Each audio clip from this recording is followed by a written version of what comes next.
Assalamu alaikum wa rahmatullahi ta'ala wa barakatuh. Marhaban bikum. Bienvenue dans cette nouvelle lecture audio, toujours avec l'ouvrage de Charles Wright Mills, intitulé L'imagination sociologique.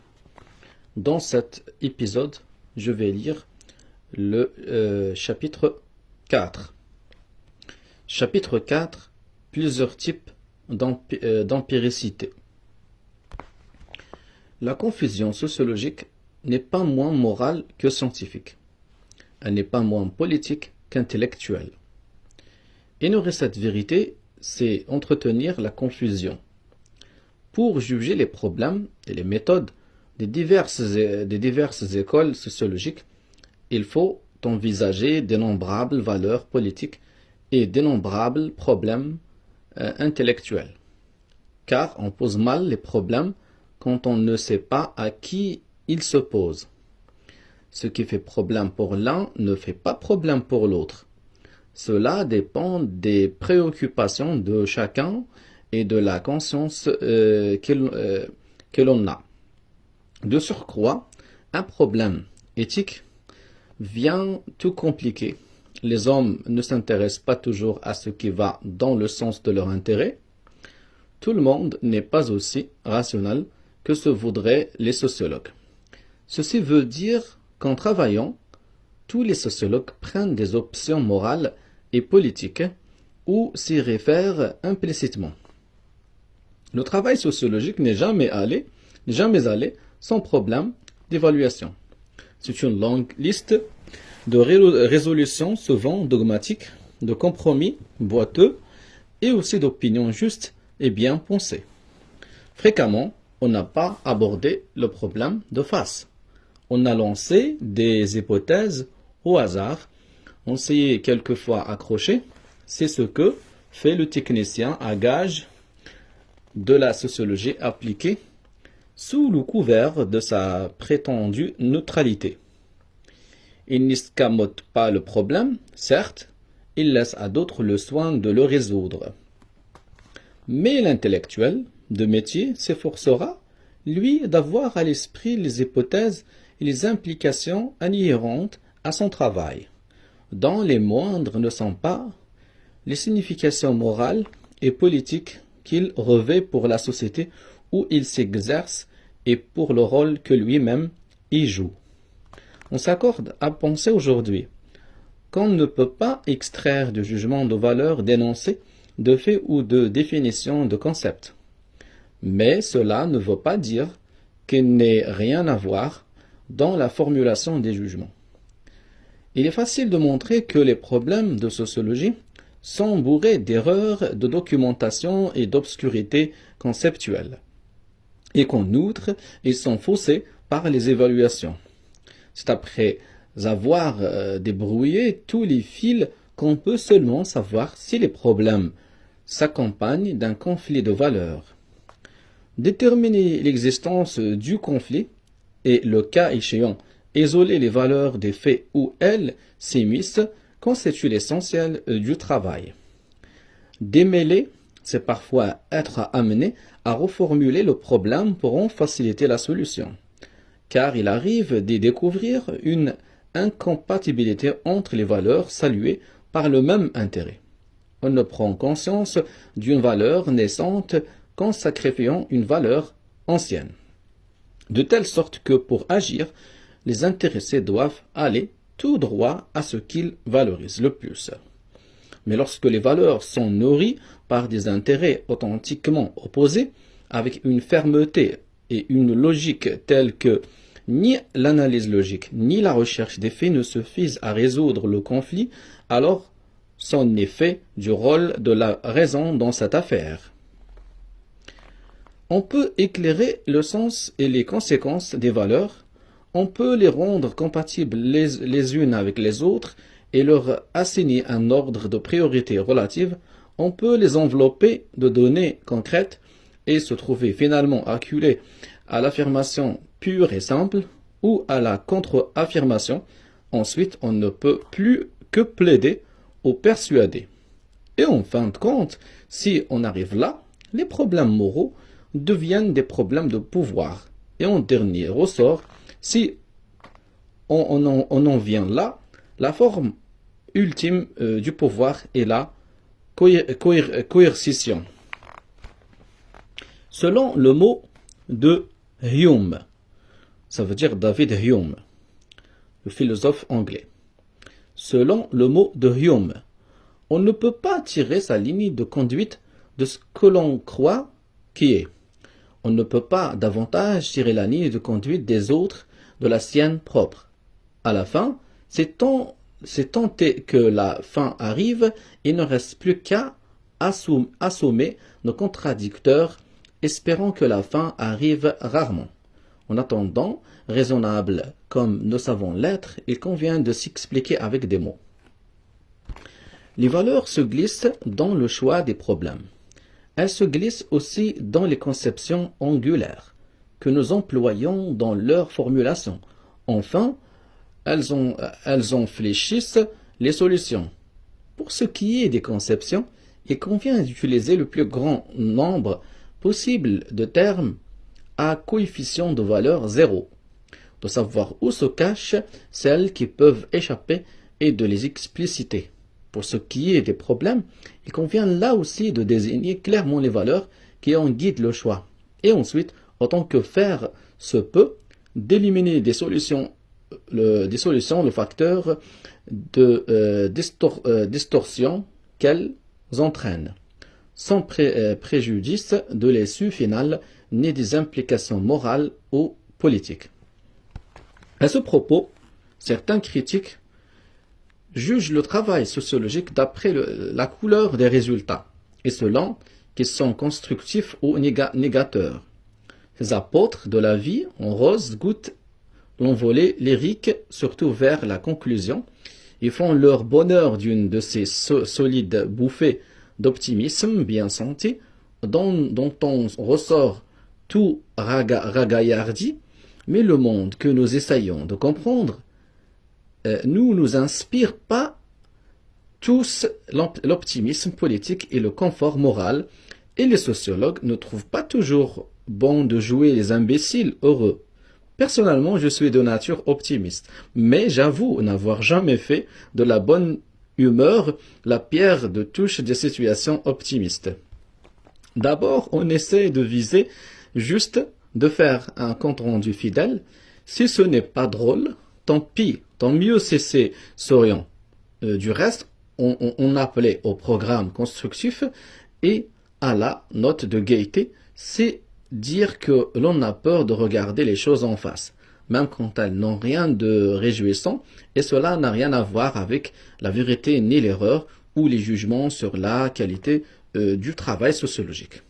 Le sociologue qui met toute son énergie intellectuelle au service des études de détail, à petits points, n'isole pas son œuvre au-dessus des forces et des conflits politiques de son époque. Indirectement, au moins, et en réalité, il accepte l'ossature de sa société. Mais pour peu qu'on assume sans exception, les tâches intellectuelles de la sociologie, on ne peut pas se contenter de formuler l'existence de cette structure. Il faut l'expliciter et l'étudier comme totalité. Ce travail est à lui seul le meilleur des jugements. La société américaine a été souvent dénaturée que sa description objective passe pour du naturalisme féroce. Il n'est que trop facile, évidemment, de dissimuler les valeurs que le sociologue est amené à postuler, à accepter, à sous-entendre. Nous savons tous qu'on dispose à cette fin d'une lourde machine. Le jargon des sciences sociales et celui de la sociologie en particulier tient à la curieuse passion du maniérisme où conduit le refus de s'engager. Bon gré, mal gré, consciemment ou non, tout homme qui passe sa vie à étudier la société et à publier les résultats qu'il obtient accomplit un acte moral, et généralement aussi un acte politique.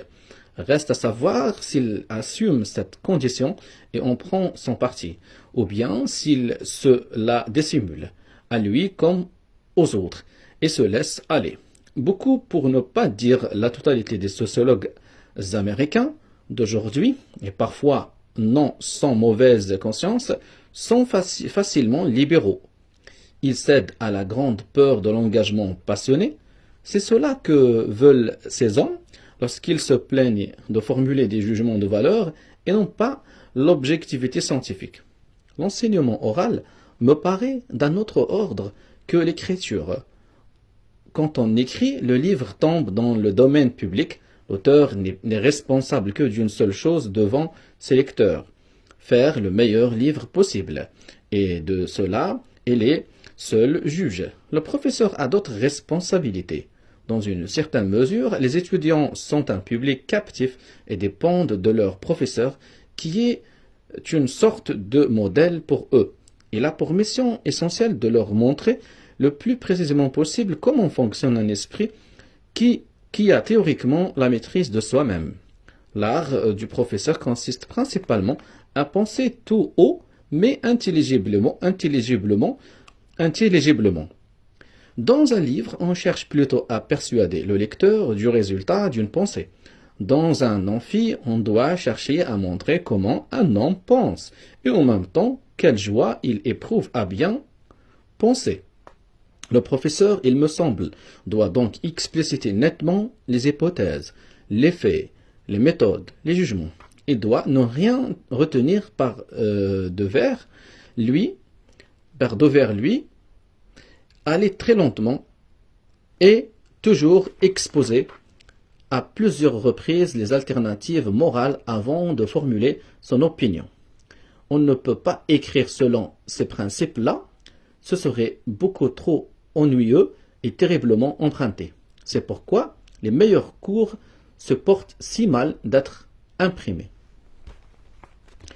On peut difficilement se rendre à l'optimisme de Kenneth Boulding, qui écrit « En dépit de toutes les tentatives positivistes pour déshumaniser les sciences de l'homme, c'est toujours une science morale. Mais il est encore plus difficile de ne pas se rendre au jugement de Lionel Robin, qui écrit de son côté « Il n'est pas exagéré d'affirmer qu'aujourd'hui, l'un des plus grands dangers de la civilisation réside dans l'incapacité dont font preuve les esprits rompus aux sciences de la nature de percevoir la différence entre l'économique et le technique. Il n'y a pas là de quoi s'effrayer. Tout le monde le sait, ne serait-ce que dans l'abstrait. Aujourd'hui, la recherche sociologique est directement au service des généraux et des assistances sociales, des chefs d'entreprise et des directeurs de pénitenciers. Cette exploitation bureaucratique n'a cessé de croître, et nul doute qu'elle continuera dans cette voie. Les études font aussi l'objet d'une exploitation idéologique de la part des sociologues et autres. En fait, la pertinence idéologique de la sociologie est inhérente à sa nature même de fait social. Toute société se projette, en particulier sous forme d'images et de slogans, destinés à justifier son système de pouvoir et les méthodes de ceux qui le détiennent. Les idées et les images obtenues par les sociologues ne sont pas forcément compatibles avec ces images directrices, mais elles débouchent toujours sur elles. Dans la mesure où l'on vient à connaître ces implications, on en tire argument et on les exploite généralement comme suit. En justifiant l'organisation du pouvoir et l'ascendant de ceux qui le détiennent, idées et images transforment le pouvoir en autorité. En mettant en question ou en détrônant les organisations du pouvoir et les dirigeants, elles leur ravissent l'autorité. En détournant l'attention des problèmes du pouvoir et de l'autorité, elles font oublier les réalités structurelles de la société elle-même. Ces mises à contribution n'entrent pas forcément dans les intentions des sociologues. Ce n'est pas une règle absolue, mais les sociologues ont souvent pris conscience de la portée politique de leur travail. Ici, l'un d'eux fait exception. En ce siècle d'idéologie, un autre ne manquera pas de se conformer à la règle. On assiste à une demande sans cesse croissante de justification idéologique, ne serait-ce que parce que de nouvelles institutions, douées d'un pouvoir considérable, sont apparus et n'ont pas encore été légitimés, et aussi parce que les pouvoirs installés de longue date ont épuisé les vertus de leur consécration originale. Ainsi, le pouvoir de l'entreprise moderne ne trouve pas automatiquement sa justification dans les doctrines libérales léguées par le XVIIIe siècle, sur ce qui s'appuie l'autorité légitime aux États-Unis. Intérêt et pouvoir, passion et penchant, haine et espoir cherchent tous à s'approprier un appareil idéologique grâce auquel entrer en lice avec les slogans, les symboles, les doctrines et les charmes des intérêts rivaux. À mesure que les communications publiques se répandent et s'accélèrent, leur effet s'émousse aussi, a-t-on sans cesse besoin de nouveaux slogans, de nouvelles. A-t-on sans cesse besoin de nouveaux slogans, de nouvelles croyances, de nouvelles idéologies?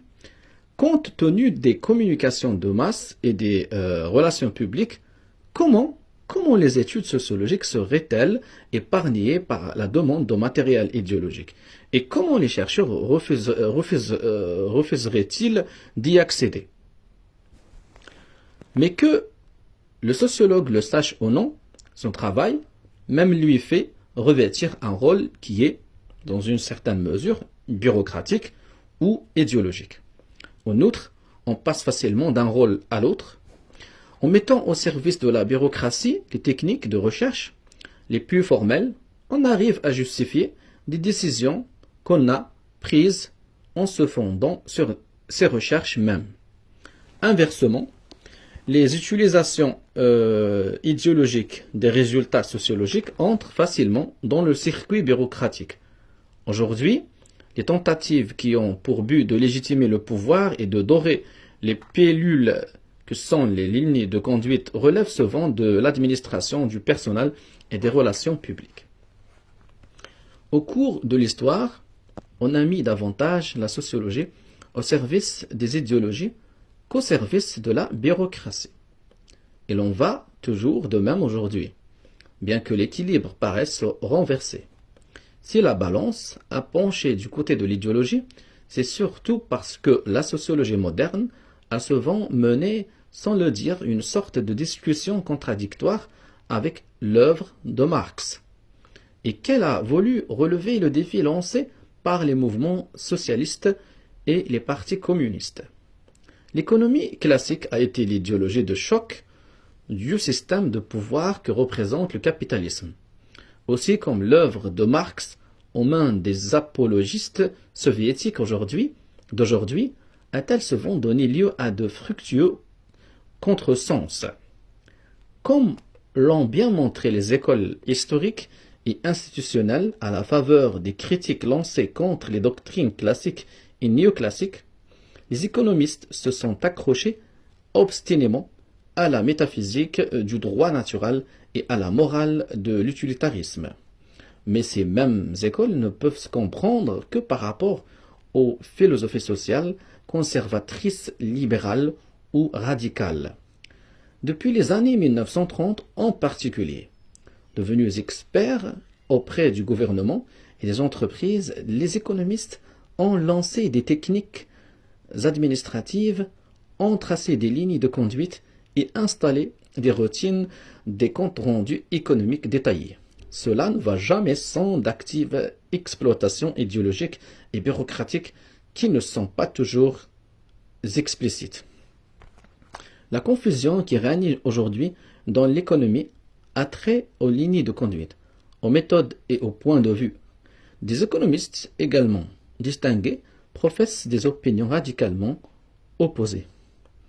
Gardiner Mens reproche à ses collègues d'en rester à une conception anachronique de l'entreprise parcellaire, bonne pour le XVIIIe siècle, et réclame un nouveau modèle d'économie, où de gigantesques entreprises imposent et réglementent les prix. Wassily Leontiev, de son côté, s'en prend à la rupture pur théoricien et collecteur de faits, réclamant des combinaisons intriquées de consommation et de rendement. Cependant, Colin Clark s'en prend à ces analyses qui demandent trop de temps et accumulent des détails inutiles. Il exhorte les économistes à chercher à améliorer le bien-être matériel de l'humanité et exige qu'on réduise la fiscalité. Jean Galbraith, inversement, trouve que les économistes ont maintenant autre chose à faire que de chercher les moyens d'accroître le bien-être matériel. Que l'Amérique est déjà trop riche comme cela et qu'il est stupide de continuer à augmenter la production. Il conseille à ses collègues d'exiger un accroissement des services publics et de la fiscalité, en l'espèce des taxes à la vente. Même la démographie,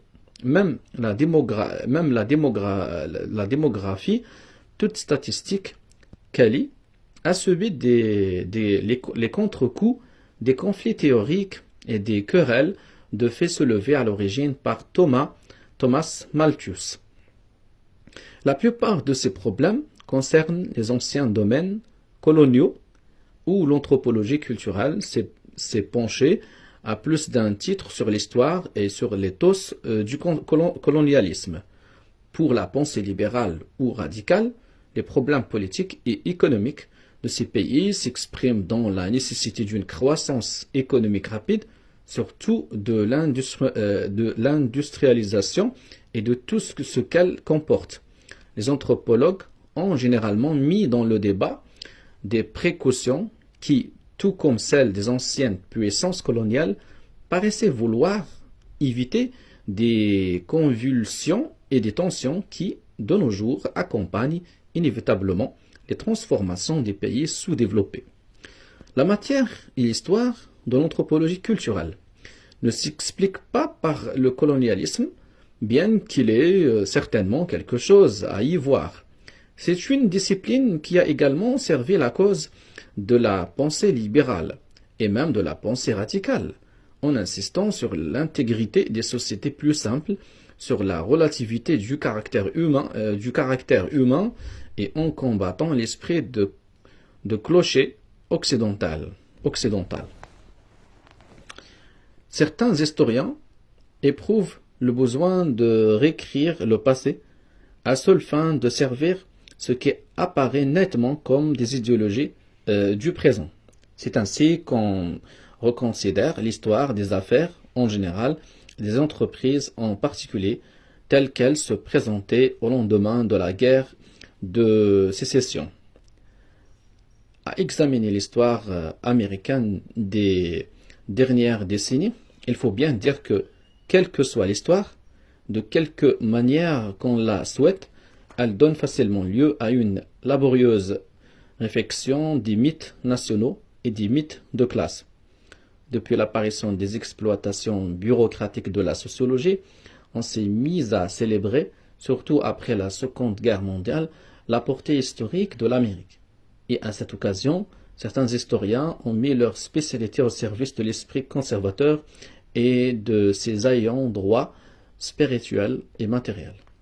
Enfin, on ne peut pas accuser les politiques d'avoir lancé l'anathème contre la politique américaine, en particulier lorsqu'ils traitent des relations internationales après la Seconde Guerre mondiale. Peut-être le professeur Neil Houghton va-t-il un peu loin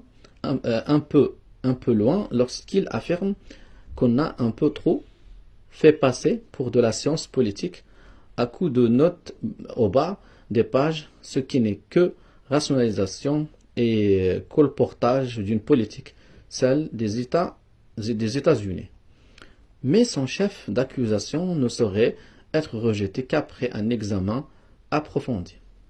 Quant à la question posée par le professeur Arnold Rogow, qu'est-il donc advenu des grands problèmes?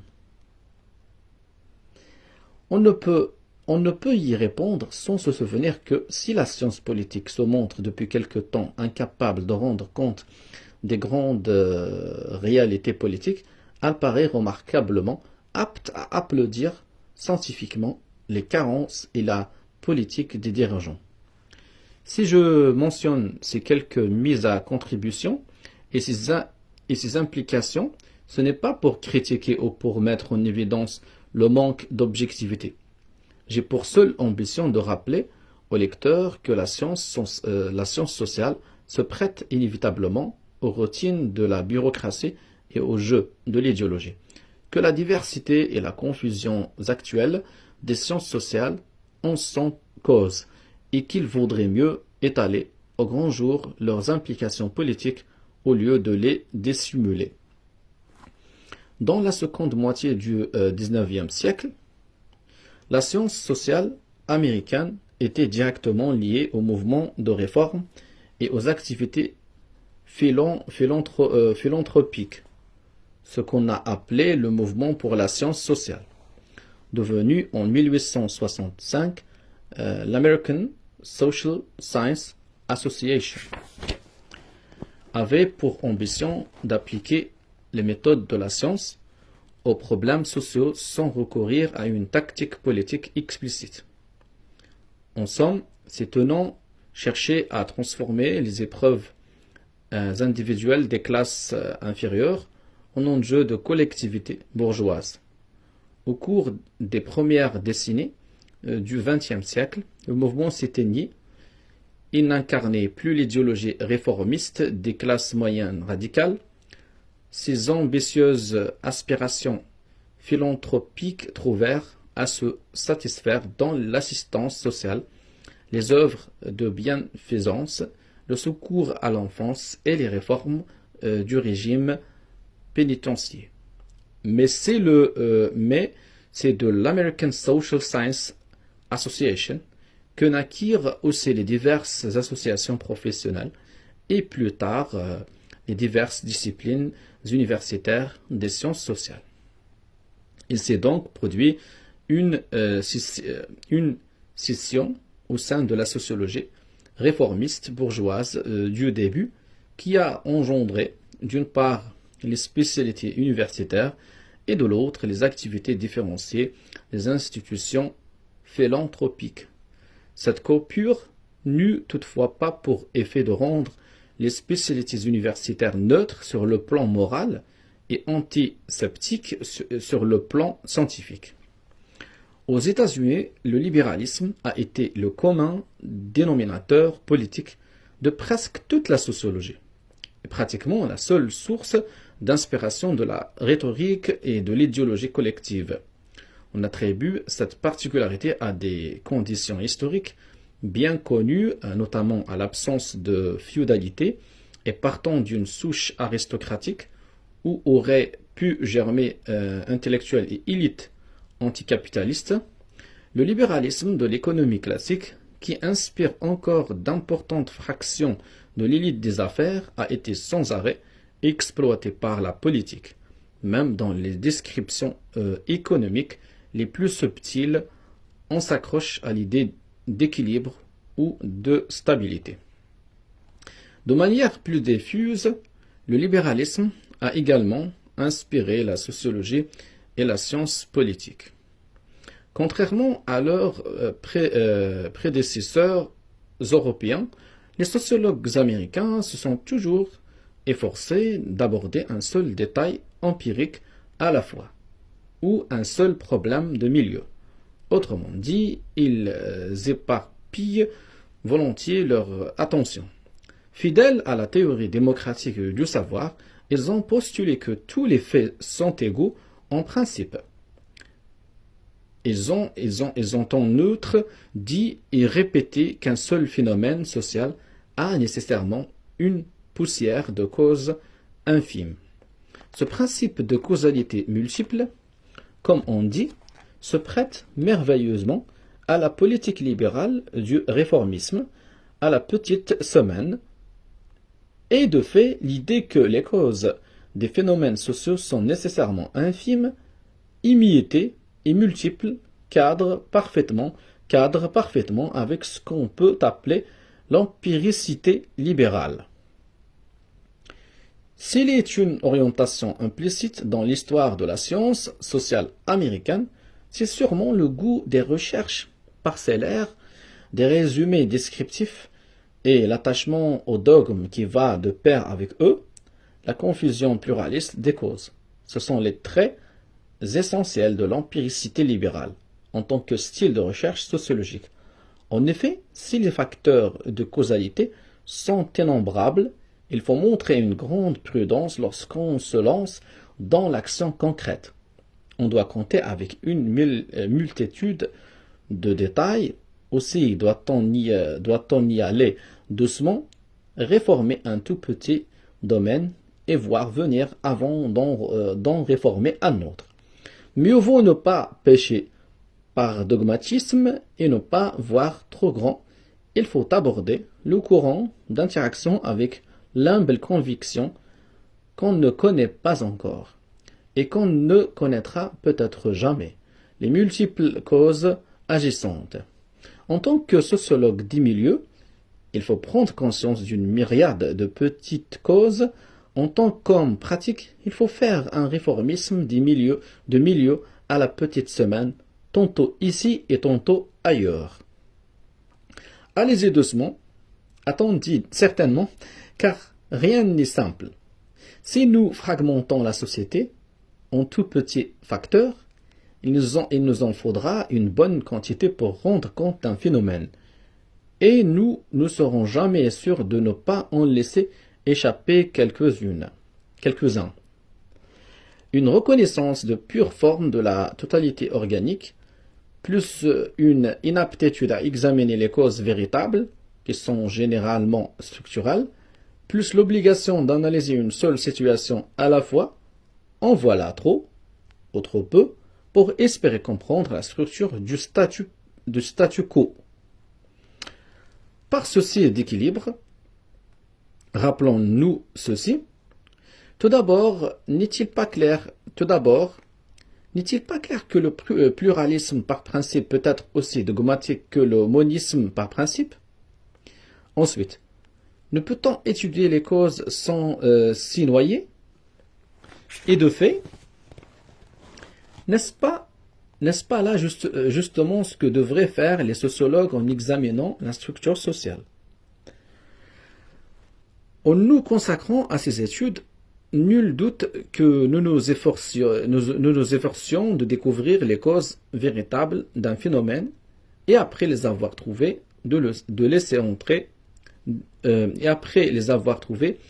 laisser entrevoir les facteurs stratégiques qui, livrés à l'action politique et administrative, donnent à l'homme une chance de faire contribuer la raison au développement des affaires humaines. Mais dans la métaphysique organique de l'empiricité libérale, on mettra l'accent sur tout ce qui tend vers un équilibre harmonieux.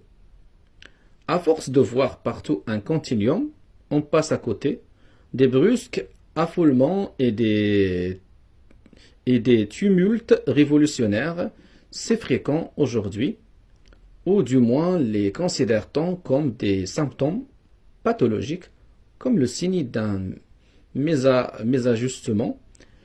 Le caractère formel d'expression innocente, comme les mœurs ou la société, les mœurs ou les mœurs, ou la société, l'unité qu'on y sous-entend a priori empêche de voir ce qu'il y a en définitive dans une structure sociale moderne. Comment expliquer ce caractère fragmentaire de l'empiricité libérale? Pourquoi cette sociologie des milieux parcellaires? La diaspora des départements universitaires a peut-être aidé les sciences sociales à fragmenter leurs problèmes. C'est aussi que les sociologues ont l'impression que les maîtres des anciennes sciences sociales ne voient pas la sociologie d'un très bon œil, peut-être à l'instar d'Auguste Comte et de certains suprêmes théoriciens comme Talcott Parsons. Les sociologues se sont-ils montrés jaloux de leur indépendance et ont-ils voulu défendre leur spécialité contre l'hégémonie des sciences économiques et des sciences politiques?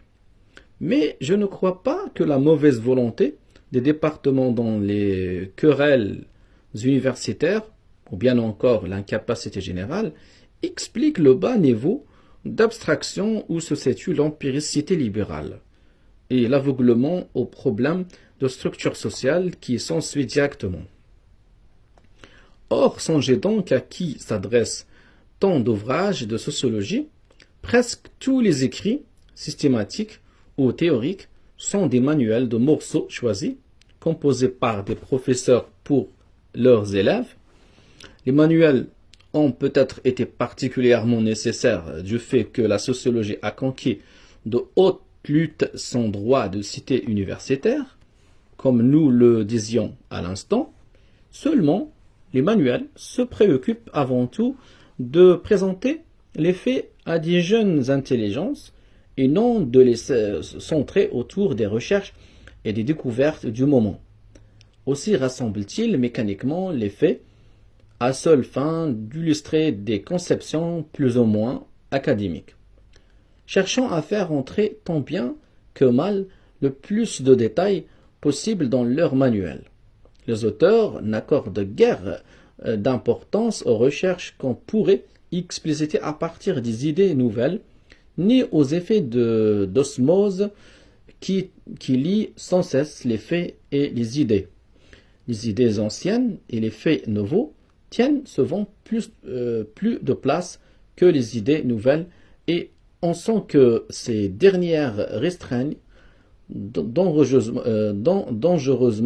le nombre des nouveaux classiques scolaires. Quand des professeurs adoptent pour classique un texte nouveau, ou le rejettent, ils le jugent et formulent une estimation sur son succès. Mais pour quels étudiants écrit-on ces livres? Pour des jeunes gens des classes moyennes, beaucoup d'entre eux, surtout dans le Middle West, sortent des milieux agricoles ou du petit commerce.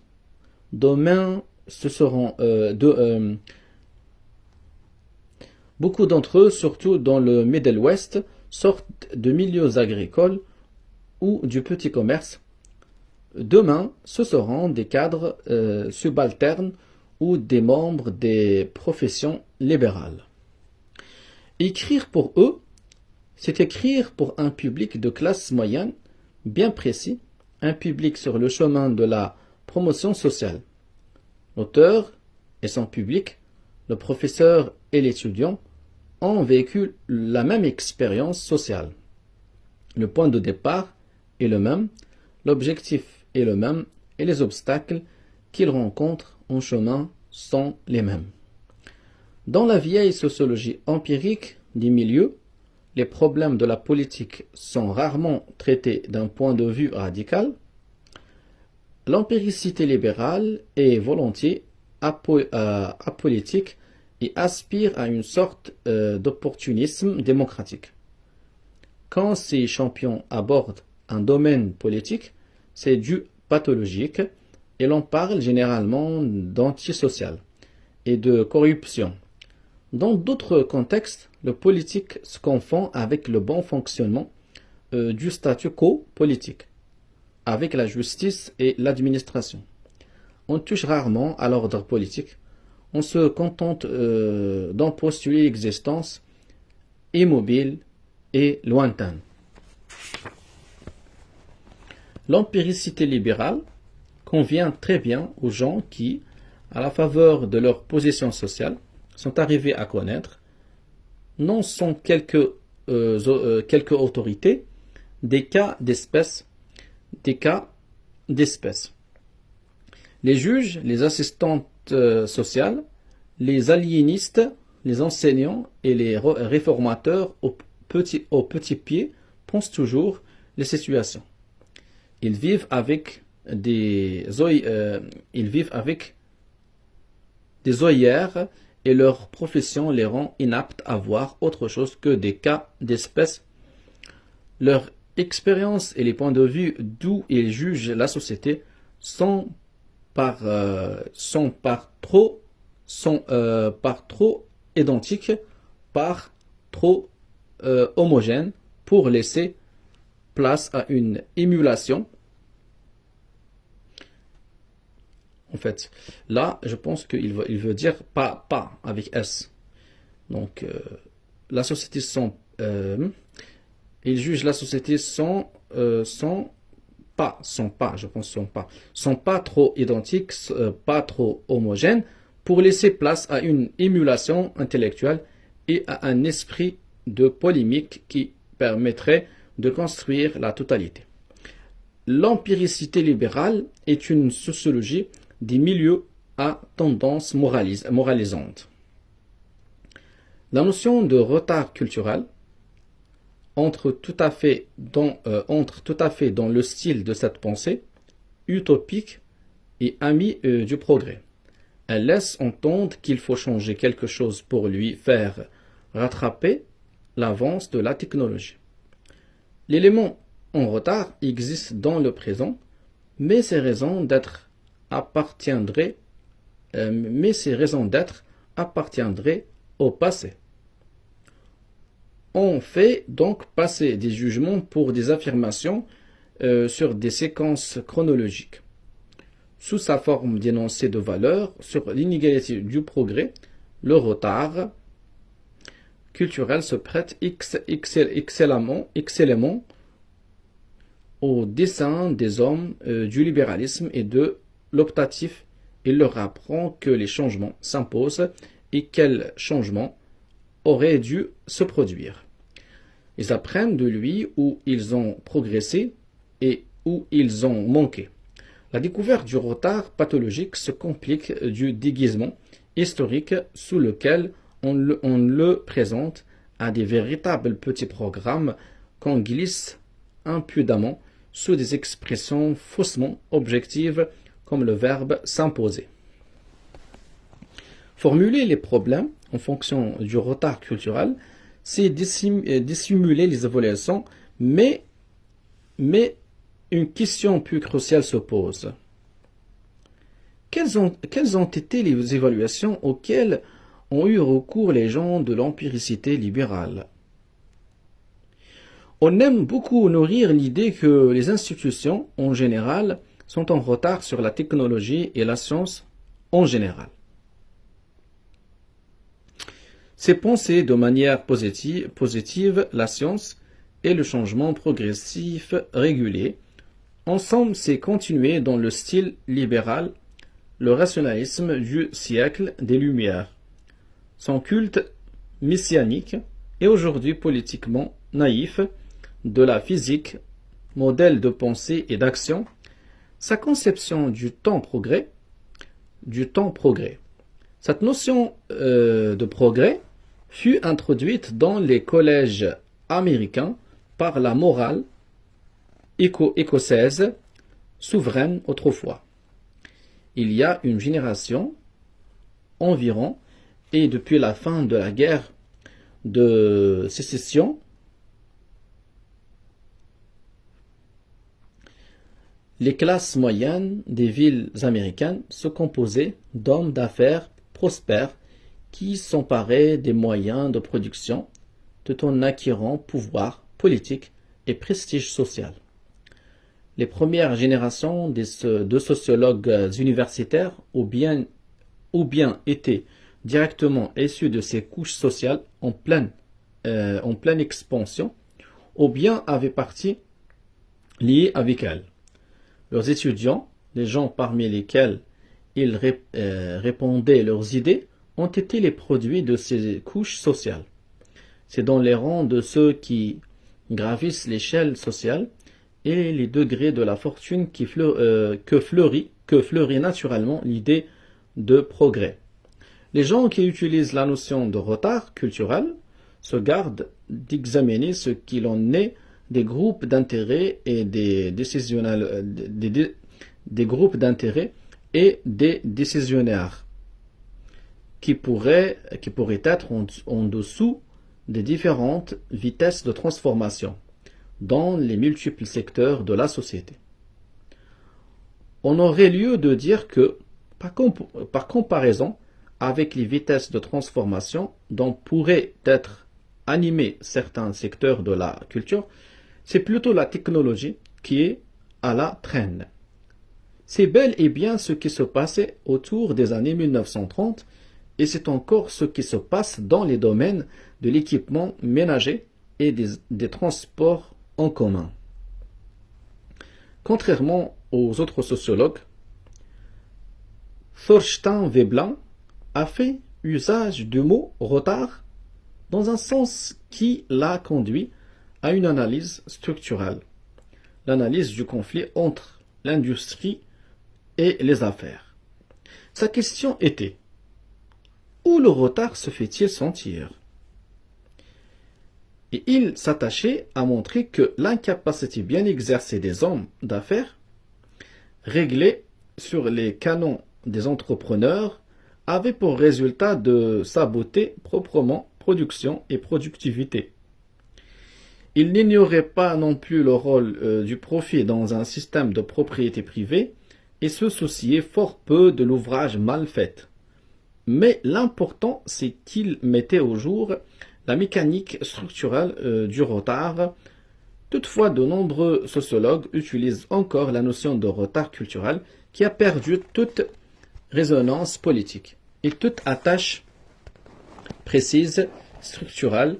Ils ont généralisé cette idée pour l'utiliser à tout propos et toujours de manière parcellaire.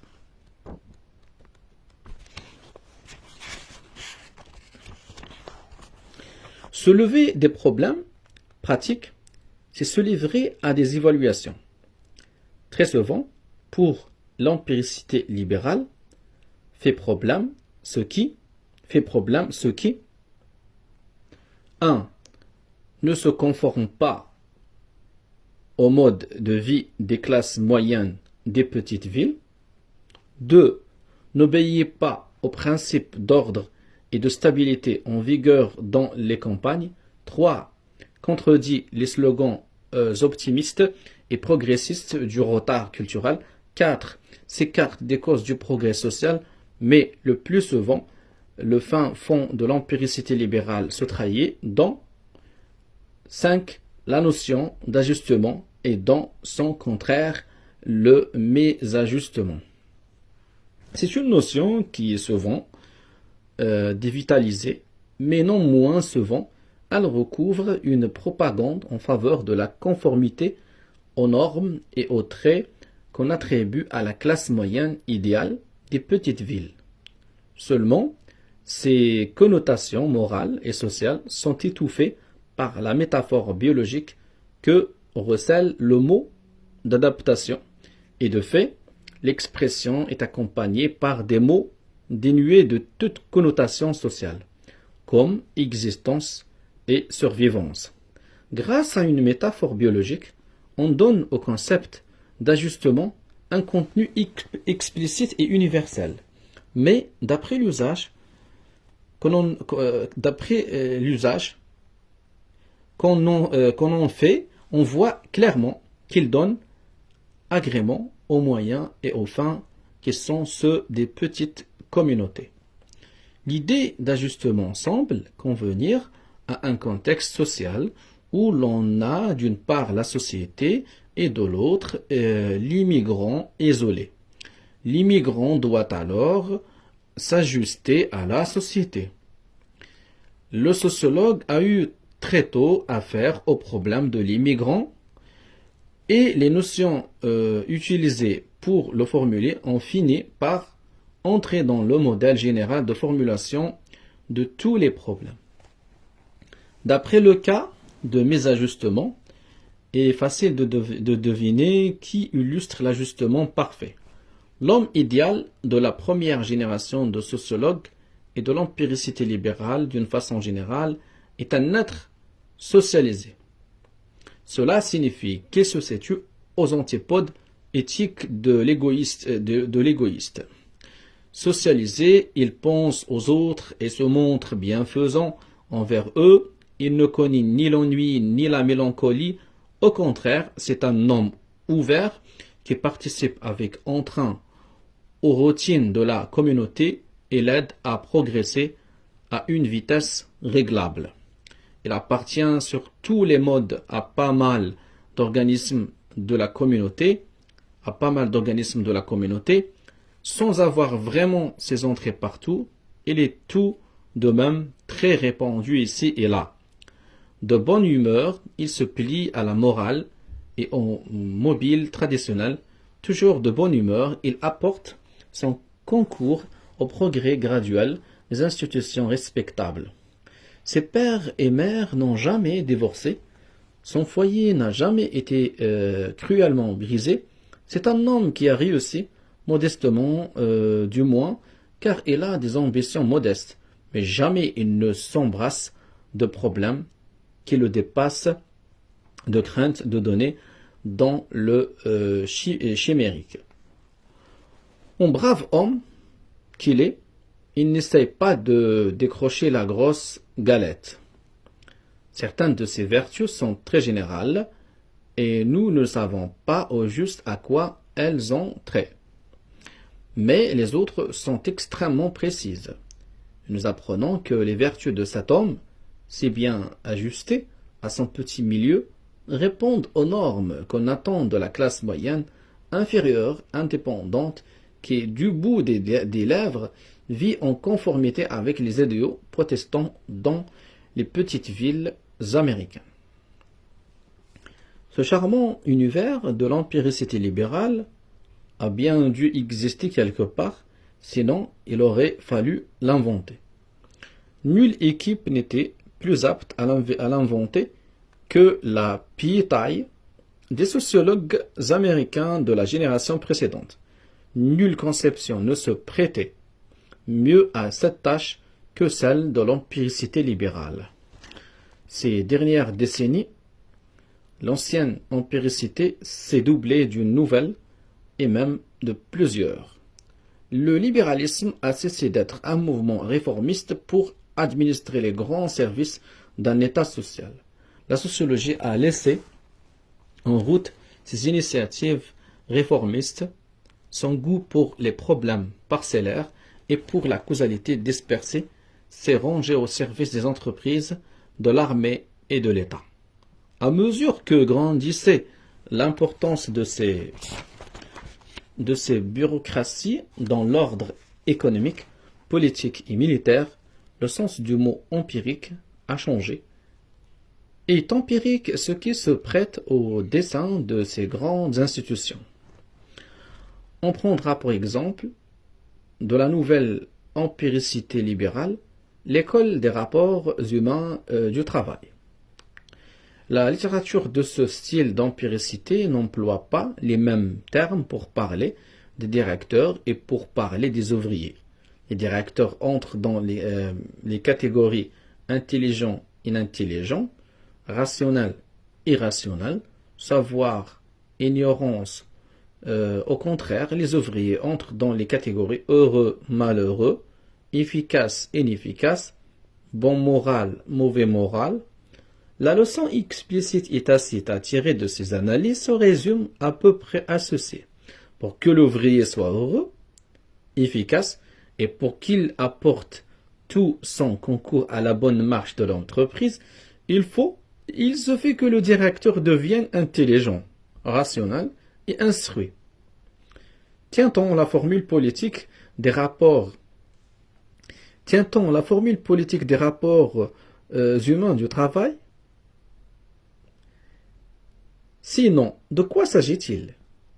Si oui, pratiquement parlant, cette formule n'opère-t-elle pas un transfert psychologique des problèmes que posent les rapports de production? Elle me paraît s'inspirer de la classique communauté d'intérêt naturel, que menacerait aujourd'hui la précarité des rapports humains dont témoigne également l'inintelligence des directeurs et la funeste irrationalité des ouvriers. Dans quelle mesure ne cherche-t-on pas à persuader le chef du personnel de relâcher son autorité et d'accroître la manipulation qu'il exerce sur les ouvriers en les comprenant mieux et en sapant les mouvements spontanés de solidarité qu'il y dresse contre les directions afin de lui ménager une action sans histoire et sans heure. Tout cela s'éclaire brutalement si l'on examine le concept de morale. Dans les industries modernes, le travail s'inscrit dans une hiérarchie. Il y a une norme d'autorité et vue d'en bas, une norme d'obéissance. Le travail est essentiellement un travail de semi-routine. Cela veut dire que pour obtenir une meilleure productivité, on fractionne et on uniformise les gestes de l'ouvrier. Si l'on combine ces deux traits distinctifs, division hiérarchique de la structure industrielle et activité semi-routinière, il apparaît clairement que le travail industriel moderne implique une discipline. Elle consiste à obéir immédiatement et comme un seul homme à l'autorité. On ne peut donc comprendre les problèmes du moral sans faire appel au pouvoir. Ce facteur se manie si timidement les experts en rapport humain. Puisque les usines, après tout, sont des lieux où l'on travaille et où l'on noue également des rapports humains, nous définirons le moral et selon des critères subjectifs et selon des critères objectifs subjectivement. Il signifierait qu'on est prêt à faire le travail que l'on vous demande et qu'on est prêt à le faire avec bonne humeur, voire avec plaisir. Objectivement, il signifierait que le travail est effectivement accompli, qu'un maximum de besogne est abattu dans le minimum de temps avec le minimum de tracas et au prix minimum. Par conséquent, dans une usine américaine moderne, le moral implique l'obéissance joyeuse de l'ouvrier. Et du point de vue de la direction, une besogne rondement menée. Pour bien penser ce qu'on entend par le moral, il faut nécessairement énoncer les valeurs qu'on prend pour critères. Il y a d'abord la bonne humeur ou la satisfaction de l'ouvrier et le pouvoir qu'on lui accorde de disposer de sa vie de labeur. Si l'on va un peu plus loin, on se souviendra d'une espèce particulière de morale, celui de l'artisan indépendant qui est son maître et se sent heureux de l'être. C'est l'homme inaliéné d'Adam Smith et de Thomas Jefferson, celui que Walt Whitman appelait l'homme en plein vent. On n'oubliera pas non plus que l'organisation du travail, immense, hiérarchisée, a réduit à l'absurde les hypothèses qui avaient permis d'imaginer pareil homme. De fait, on peut déduire logiquement le socialisme classique du libéralisme classique en se contentant de lui ajouter ce seul facteur, le concept de morale. Il est un second type de morale, celui qui utilise les notions classiques de contrôle des ouvriers. C'est la forme imaginée pour l'homme inaliéné dans les conditions objectives du travail collectif de grande envergure. Par opposition à ces deux types, le moral de la science des rapports humains et le moral d'un ouvrier qui est sans pouvoir et néanmoins content. Certes, toutes sortes de gens appartiennent effectivement à cette catégorie, mais le fait est que si l'on ne change pas la structure du pouvoir, aucun artisanat collectif, aucune libre disposition de soi-même ne sont possibles. Le moral que projettent les experts en rapports humains est le moral d'hommes qui sont aliénés, mais se sont néanmoins conformes à des modèles de morale traditionnels ou télécommandés. Posons en principe que la structure existante de l'industrie est inaltérable et que les objectifs des patrons sont ceux de tout le monde, les experts en rapports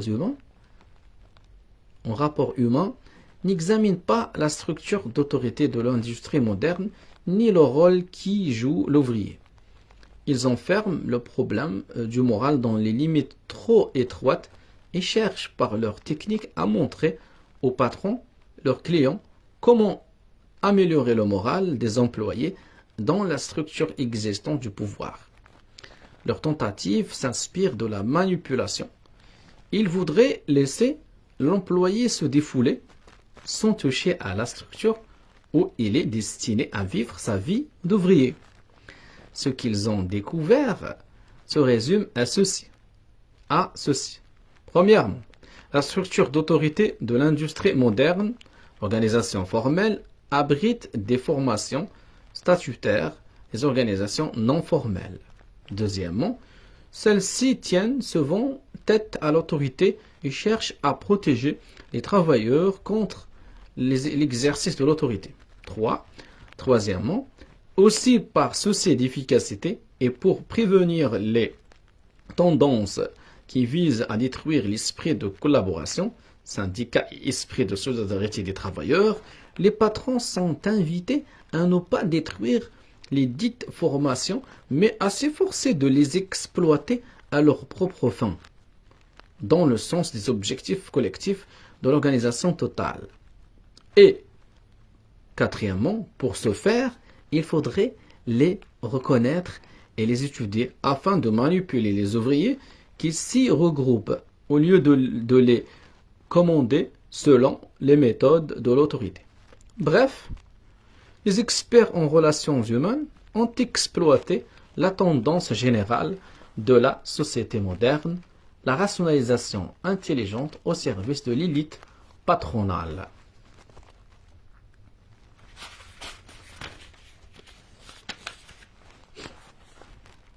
La nouvelle empiricité modifie le visage de la sociologie et celui des sociologues. De nouvelles institutions abritent cette empiricité illibérale. Centre de relations du travail, bureau d'études à l'université, nouvelles branches de recherche dans les entreprises, l'armée de l'air et le gouvernement. Ils ne s'occupent pas des apaves de la société. Main-d'œuvre saisonnière, mauvais garçons, femmes perdues, immigrants non assimilés. Bien au contraire, ils sont effectivement les alliés des hautes couches sociales. Ils ont partie liée notamment avec les milieux éclairés de directeurs d'entreprises et de généraux au budget confortable. Pour la première fois dans leur histoire, les sociologues ont lié des contacts professionnels avec des pouvoirs, tant privés que publics, qui se situent bien au-dessus de l'œuvre sociale et du conseiller agricole. Leur situation n'est plus la même. D'universitaire, elle devient bureaucratique. Leur public n'est plus le même. Les mouvements réformistes laissent place aux décisionnaires. Leurs problèmes ne sont plus les mêmes. Ce ne sont plus eux qui les choisissent, mais leurs nouveaux clients. Même les hommes de cabinet quittent leur révolte intellectuelle et adoptent volontiers le point de vue empirique des administrateurs. Acceptant de bon gré le statu quo, ils ont tendance à formuler les questions en fonction des épreuves et des enjeux auxquels les administrateurs croient se heurter. Ils étudient, nous l'avons vu, des ouvriers turbulents et sans morale, des patrons qui n'entendent rien à l'art de diriger les rapports humains. Ils servent également avec beaucoup de diligence les objectifs commerciaux et corporatifs de l'industrie des communications et ceux des entreprises publicitaires. Si l'université a sécrété cette nouvelle empiricité, c'est pour faire face aux besoins accrus en techniciens d'administration spécialisés dans les rapports humains et en justification nouvelle du système de pouvoir que représentent les grandes entreprises. Cette demande de personnel et d'idéologie résulte d'un certain nombre de transformations dans la société américaine, notamment la concurrence des syndicats qui se sont mis à disputer la fidélité ouvrière et le courant d'hostilité auquel se sont heurtées les affaires pendant la crise. Elle est due également à l'ampleur monstrueuse, à l'énorme concentration de pouvoir dont peuvent se prévaloir les entreprises modernes. Elle s'explique enfin par le développement de l'État social, la faveur dont il jouit dans la collectivité et sa politique d'intervention économique. Ces transformations reflètent la mutation qui s'est produite au sein des milieux d'affaires, où le conservatisme est passé, pour ainsi dire, de l'empiricité économique au savoir-faire politique. Les conservateurs empiriques, dont le capitalisme utopique tenait tout entier dans le laisser-faire, n'ont jamais convenu de la nécessité ou de l'utilité des syndicats ouvriers dans l'économie politique. À la moindre occasion, ils ont exigé leur suppression ou leur asservissement. L'objectif que faisaient valoir publiquement les conservateurs empiriques tenait dans la liberté des profits. Ici et maintenant, cette opinion brutale prévaut encore dans un petit milieu d'affaires, surtout chez les commerçants détaillants et parfois même dans le grand commerce. La General Motors et l'US Steel, deux parmi les plus grands, se signalent par l'empiricité du conservatisme qu'ils professent. Historiquement, le conservatisme empirique s'explique par le fait que les hommes d'affaires n'ont pas éprouvé le besoin d'une idéologie nouvelle ou plus savante. Ce qu'ils y mettaient ressemblait pas trop aux lieux communs de consommation courante et aux grandes vérités premières. C'est seulement lorsque s'allument de nouveaux foyers de pouvoir, pas encore légitimés, incapables de se draper dans des symboles d'autorité consacrée, que le besoin d'idéologie et de justification se fait sentir. Les conservateurs éclairés, qui ont pour trait distinctif d'utiliser les symboles libéraux à des fins conservatrices, sont apparus au début de ce siècle, à l'époque où les milieux d'affaires étaient la proie des McCrackers et des compagnies de presse. Ils reparurent au cœur de la Grande Dépression et à la promulgation de la loi Warner. Ils devinrent prépondérants pendant et après la Seconde Guerre mondiale. Contrairement au commun des empiriques de la droite, les conservateurs éclairés n'ignorent rien des conditions politiques du profit, au sein d'une économie dominée par l'affrontement qui se joue entre les puissants syndicats ouvriers et de non moins puissantes coalitions d'affaires encadrées les uns et les autres par les structures administratives de l'État libéral élargi. Ils savent pertinemment qu'ils ont besoin de nouveaux symboles pour justifier leur pouvoir à une époque où syndicats et gouvernements s'arrachent la fidélité des ouvriers et des citoyens. L'intérêt qu'offre la nouvelle empiricité aux hommes d'affaires paraît suffisamment clair. Mais qu'en est-il des professeurs? Contrairement aux hommes d'affaires, les professeurs ne s'intéressent ni à l'aspect pécuniaire, ni à l'aspect administratif, ni à l'aspect politique de l'empiricité. Ces résultats représentent des moyens destinés à d'autres fins qui ont trait, il me semble, à leur carrière. Il est certain que les professeurs ne sont pas fâchés de se faire un peu d'argent grâce aux nouvelles recherches et aux consultations. Peut-être sont-ils flattés d'aider les patrons à administrer leurs entreprises avec plus de profit et moins de tracas. Peut-être cela les inspire-t-il d'élaborer de nouvelles et de meilleures idéologies pour le compte de solides puissances d'affaires? Je n'en sais rien, mais dans la mesure où il reste des hommes de cabinet, leurs objectifs extra-intellectuels ne tournent pas autour de ce genre de satisfaction. Il faut en chercher la cause dans le développement de l'emploi, qui est dû à son tour à l'extension et à la bureaucratisation des affaires et du gouvernement, comme aux nouveaux rapports institutionnels qui s'établissent entre les entreprises, les syndicats et le gouvernement. On a besoin de nouveaux experts et les débouchés s'ouvrent au-dedans comme au dehors de l'université. Pour répondre à ces demandes qui lui viennent de l'extérieur, les pépinières des hautes études tendent de plus en plus à former des techniciens apparemment apolitiques. Pour ceux qui restent fidèles à l'alma mater, une nouvelle espèce de carrière s'offre qui n'a rien à voir avec le professorat d'antan.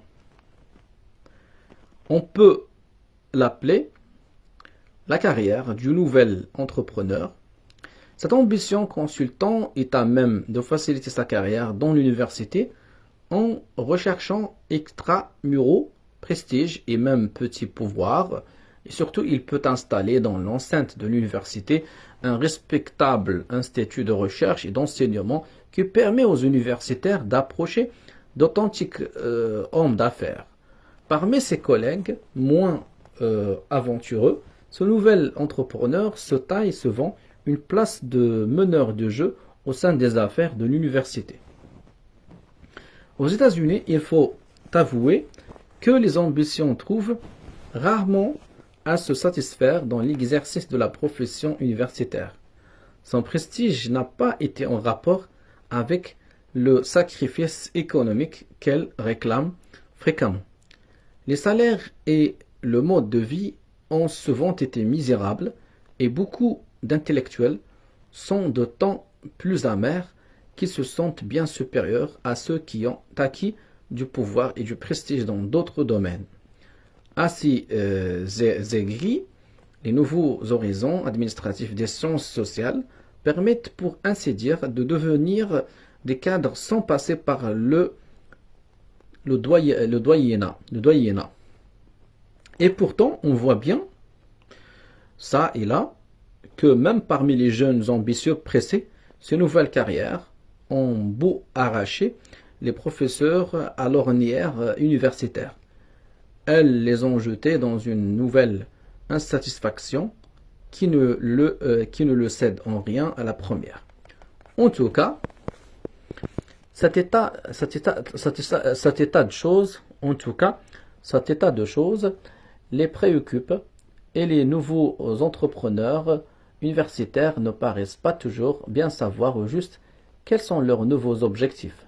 À telle enseigne qu'ils ne sauraient dire à quoi ils reconnaissent les savoirs atteints. N'est-ce pas là le secret de leur inquiétude et de leur fébrilité? La communauté universitaire américaine s'est laissée gagner par la morale de l'empiricité avec laquelle elle a partie liée. Au-dedans, comme au dehors, les hommes formés par les écoles de hautes études entrent comme experts au service de machines administratives.